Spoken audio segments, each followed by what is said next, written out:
Hello friends, welcome to my YouTube channel. Friends, मैं Suresh Kumar, assistant audit officer.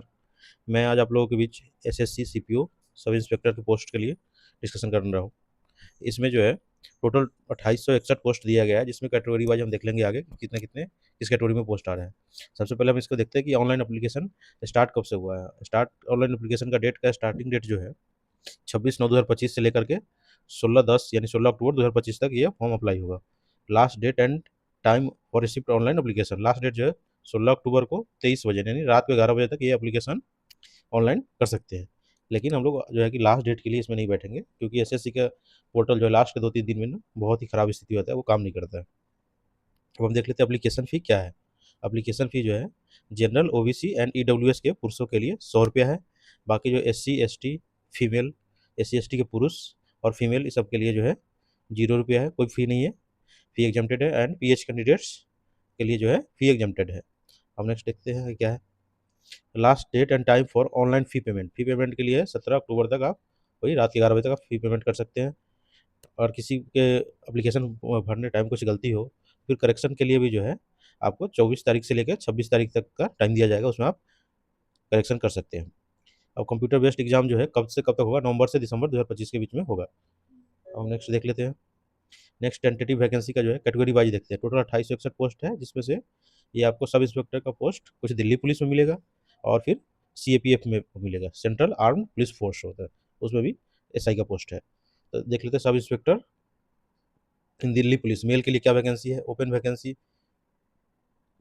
General हम open vacancy है जो है जनरल के लिए 50 है, ओबीसी के लिए 27 है और एससी के लिए 15, एसटी के लिए 8, ईडब्ल्यूएस के लिए 14। ये टोटल 114 वैकेंसीज है जो ओपन है। बाकी एक सर्विसमैन के लिए है, एक सर्विसमैन के लिए दूसरा है स्पेशल कैटेगरी के लिए, और तीसरा जो है 10% रिजर्वेशन फॉर डिपार्टमेंटल कैंडिडेट्स, ये डिपार्टमेंटल कैंडिडेट्स के लिए है। तो इसके बारे में डिस्कस नहीं करेंगे, ये सब ओपन के लिए नहीं, ओपन के लिए बस यही है। टोटल 114 पोस्ट है मेल के लिए दिल्ली पुलिस में एसआई के लिए। और SI in Delhi police female के लिए जो है ओपन वैकेंसी है 32 है, जनरल में, ओबीसी में 17 है, एससी में 9, एसटी में 5 एंड ईडब्ल्यूएस में 7। इस तरह टोटल 70 वैकेंसीज है। इस तरह अब हम देख लेंगे sub inspector in CAPF, central arm police forces. इसमें क्या सीआरपीएफ का दिया हुआ है कितना है, मेल फीमेल का दे दिया गया है। और उसी तरह बीएसएफ में है, बीएसएफ की वैकेंसी का डिटेल्स दिया गया है। आईटीबीपी में भी है, इसके डिटेल्स दिया गया। सीआईएसएफ में है और एसएसबी में है। इसमें आपके जो है रैंक के हिसाब से आप लास्ट में जो है आपको एक सिलेक्ट करने का मिलेगा मौका, जिसमें आप फर्स्ट प्रायोरिटी के हिसाब से देंगे कि सीआरपीएफ लेना है या बीएसएफ लेना है या दिल्ली पुलिस लेना है। ये प्रायोरिटी आपको फिल करना होगा और आपके रैंक के अनुसार से उसमें आपको फिट कर दिया जाएगा। अब नेक्स्ट देखते हैं क्या है एज लिमिट। एज लिमिट जो है इसके लिए एक कट ऑफ डेट लिया गया है, 1/8/2025 लिया गया है, 1/8/2025। 1/8/2025 कट ऑफ डेट है, इसका मतलब क्या है, age limit for the post that is 20 to 25, that is candidates must have born not earlier than 2/8/2000, 2/8/2000 से पहले का जन्म नहीं होना चाहिए, और नॉट लेटर देन 1/8/2025, 2005 के बाद का जन्म नहीं होना चाहिए। अभी इसमें जो है एज के लिए जो है कुछ रिलैक्सेशन होता है, कैटेगरी वाइज जो रिलैक्सेशन मिलता है उसमें देख लेते हैं। एससी एसटी को 5 ईयर्स का मिलता है, ओबीसी को 3 ईयर्स का मिलता है, एक सर्विसमैन को 3 years after deduction of the military service. उसके बाद जो है age relaxation for the post of SI in Delhi police category wise, ये विडोज डाइवोर्स्ड वुमेन, इन सब के लिए 35 साल है। And women judicially separated from their husbands and who are not remarried, and widows divorced women and women judicially separated from their who are not remarried, SC ST के लिए up to 40 years है। For department candidates of Delhi police against the vacancies of Delhi police only category इतना इतना इतना, ये इसके लिए 30 years, 33 years and 35 years का एज दिया गया है रिलैक्सेशन। इसेंशियल क्वालिफिकेशन जो है age on date of last receipt of online application, last application receipt का जो डेट है डेट मीन्स 16 अक्टूबर 2025, तब तक जो है कि आपको कोई एक रिकॉग्नाइज्ड यूनिवर्सिटी से जो है वो ग्रेजुएशन की सर्टिफिकेट प्राप्त हो जाना चाहिए, तब जा करके आप इसके लिए एलिजिबल हैं। हम नेक्स्ट क्या कह रहे हैं for the post of sub inspector. हाँ, इसमें कह रहा है कि अगर मेल कैंडिडेट्स को सब इंस्पेक्टर पोस्ट दिल्ली के लिए अप्लाई करना है, तो इसमें जब उनका फिजिकल टेस्ट होगा उस टाइम उनके पास एक जो है ड्राइविंग लाइसेंस होना चाहिए। वो ड्राइविंग लाइसेंस दो चीज़ के लिए होना चाहिए, मोटरसाइकिल एंड कार के लिए होना चाहिए। अब जो है इसके एग्जाम्स का हम पैटर्न देख लेंगे। इसमें 2 पेपर होते हैं, पेपर 1 और paper 2, prelims and mains. Prelims में जो है 200 क्वेश्चंस होगा, 2 घंटे टाइम दिया जाएगा, जिसमें से प्रत्येक रीजनिंग का 50 क्वेश्चन आएगा, इंग्लिश का 50 क्वेश्चन आएगा, जनरल अवेयरनेस का 50 क्वेश्चन आएगा एंड मैथ्स का 50 क्वेश्चन आएगा। टोटल 200 मार्क्स होगा। और पेपर 2 जो है मेंस, मेंस में जो है आपको 200 नंबर का इंग्लिश पूछा जाएगा। अब कह रहा है कि question in both papers will the objective, objective question होगा, ठीक है, दोनों में।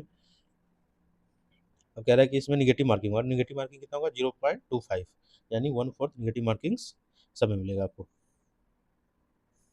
अब हमें देखते हैं एनसीसी सर्टिफिकेट का क्या इसमें महत्व है।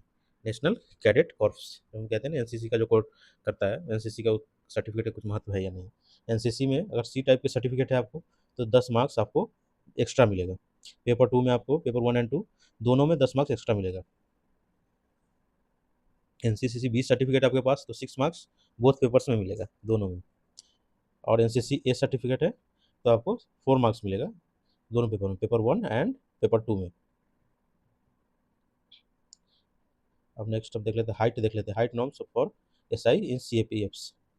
सेंट्रल आर्म पुलिस फोर्स के लिए हाइट क्या होनी चाहिए, तो 70 सेंटीमीटर होना चाहिए मेल कैंडिडेट्स का। और male candidates belonging to hill area के लिए, उनके लिए 165 सेंटीमीटर होनी चाहिए। इनके चेस्ट का क्राइटेरिया दिया गया है 80, अनएक्सपेंडेड और एक्सपेंड करके 85 होना चाहिए। मेल गोरखा कैंडिडेट्स के लिए 157 सेंटीमीटर होना चाहिए हाइट, और ये चेस्ट का criteria same 80 and 85। All male candidates belonging to scheduled tribes, scheduled tribes से जो भी है उनके लिए 162.5 होना चाहिए, और चेस्ट का क्राइटेरिया 77 एंड 82 होने चाहिए। Male candidates belonging to scheduled tribes of north east state, northern states के लिए जो है वो क्या है, 157, 77, 157 सेंटीमीटर हाइट होनी चाहिए, 77 एंड 82 उनकी चेस्ट की क्राइटेरिया है। फीमेल कैंडिडेट्स के लिए है 157 सेंटीमीटर हाइट होनी चाहिए, चेस्ट की कोई क्राइटेरिया नहीं है उनके लिए। Female candidates belonging to hill area के लिए उनके लिए 155 सेंटीमीटर है। All female candidates belonging to schedule tribe, schedule tribe से जो भी बिलोंग करती हैं उनके लिए 154 सेंटीमीटर। अब हम देख लेते हैं फिजिकल टेस्ट क्या है। फिजिकल टेस्ट में 100 मीटर टेस्ट, 100 मीटर रनिंग जो है मेल कैंडिडेट्स के लिए 16 सेकंड्स में। फिर दूसरी रनिंग है जो है 1.6 किलोमीटर, वो 6.5 मिनट्स में। लॉन्ग जंप है 3.6 मीटर, इसके लिए आपको 3 चांस दिया जाएगा। हाई जंप 1.2 मीटर, इसके लिए भी 3 चांस दिया जाएगा। शॉर्ट पुट जो है 16 LBS, यानी 4.5 मीटर्स इन 3 चांसेस। उस फॉर फीमेल कैंडिडेट्स के लिए 100 मीटर्स का रनिंग जो है 18 सेकंड्स दिया जाता है, और 800 मीटर्स का रन रेस जो है उन्हें 4 मिनट्स दिया जाता है। Long jump 2.7 metre in 3 chances and high jump 0.9 metre in 3 chances. इस तरह हमने सारा डिटेल्स में इस नोटिफिकेशन के बारे में डिस्कस कर लिया। Okay guys, thank you for watching this video. ये वीडियो आपको अच्छा लगा हो तो लाइक कीजिए, कमेंट कीजिए, शेयर कीजिए एंड सब्सक्राइब कीजिए। Okay, thank you for watching.